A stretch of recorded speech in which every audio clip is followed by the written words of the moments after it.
దేశం మొత్తం neat paper లీక్‌తో మండిపోతుంది. 22,00,000 మంది విద్యార్థుల భవిష్యత్తు అగ్ని పరీక్షలో పడింది. ఢిల్లీలో రాహుల్ గాంధీ నేరుగా కేంద్ర ప్రభుత్వాన్ని నిలదీస్తాడు. ధర్మేంద్ర ప్రధాన్ రాజీనామా చేయాలని, లేదంటే పోరాటం ఆగదని హెచ్చరిస్తాడు. కానీ తెలంగాణలో ఏమవుతోంది? రాష్ట్రంలో కాంగ్రెస్ ప్రభుత్వం, ముఖ్యమంత్రి రేవంత్ రెడ్డి అయినా బీజేపీపై ఇక్కడ ఆగ్రహం ఎందుకు కనిపించడం లేదు? హైదరాబాద్లో యూత్ కాంగ్రెస్ రోడ్ల మీదకి వచ్చింది. మెట్రోలో నిరసనలు చేసింది. అంబేద్కర్ విగ్రహం దగ్గర ఆందోళనలు జరిగాయి. ధర్మేంద్ర ప్రధాన్ రాజీనామా చేయాలి అంటూ నినాదాలు మారుమోగాయి. కానీ పెద్ద మీడియా ఛానళ్ళు సైలెన్స్. ప్రైమ్ టైంలో మరో వార్త ఎందుకు? ఢిల్లీలో రాహుల్ గాంధీ బీజేపీకి చెమటలు పట్టిస్తుంటే ఇక్కడ తెలంగాణలో మాత్రం రాజకీయాలు వేరే దారిలో నడుస్తున్నాయా? ప్రజలు ఇప్పుడు ఒక్క విషయం కలిపి చూస్తున్నారు. బండి సంజయ్ కొడుకు కేసు వచ్చినప్పుడు ఎంత వేగంగా విషయం చల్లారిపోయింది. అలాగే మోడీ తెలంగాణ పర్యటనలో నాతో కలవండి అంటూ జరిగిన రాజకీయ సంకేతాలపై కూడా అప్పట్లో పెద్ద చర్చ జరిగింది. ఇప్పుడు ప్రజలు అడుగుతున్న ప్రశ్న ఏమిటంటే, ఢిల్లీలో కాంగ్రెస్ బీజేపీని గట్టిగా ఎదుర్కొంటుంటే తెలంగాణలో మాత్రం ఎందుకు సాఫ్ట్ కార్నర్ కనిపిస్తుంది?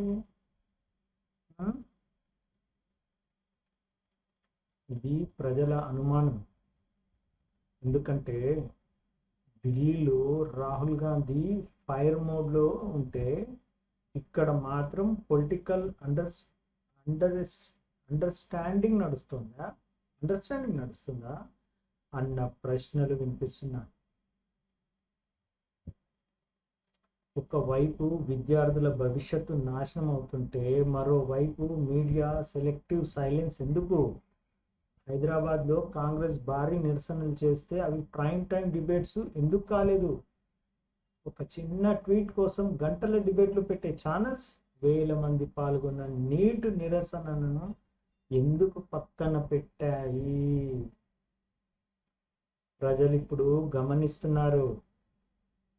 ఎవరు నిజంగా పోరాడుతున్నారు, ఎవరు కెమెరాల ముందు యాక్టింగ్ చేస్తున్నారు.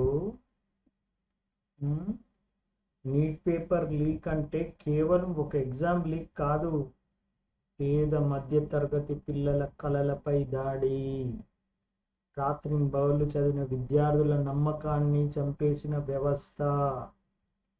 ఢిల్లీలో ఆ కోపం రోడ్ల మీద కనిపిస్తోంది. కానీ తెలంగాణలో ఆ కోపాన్ని ఎవరో కంట్రోల్ చేస్తున్నట్టు అనిపిస్తుంది.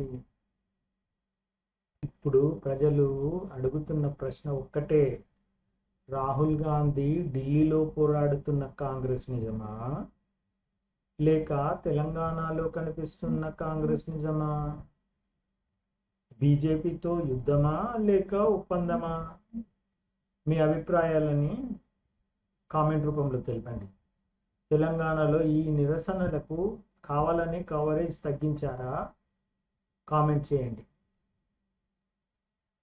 ఇది బరిసె.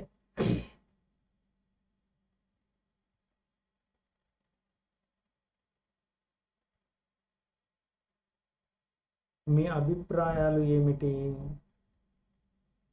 తెలంగాణలో ఈ నిరసనలకు కావాలని కవరేజ్ తగ్గించారా? కామెంట్ చేయండి. ఇలాంటి రాజకీయ విశ్లేషణల కోసం మన బరిసె ఛానల్ను సబ్స్క్రైబ్ చేయండి. ఇది బరిసె.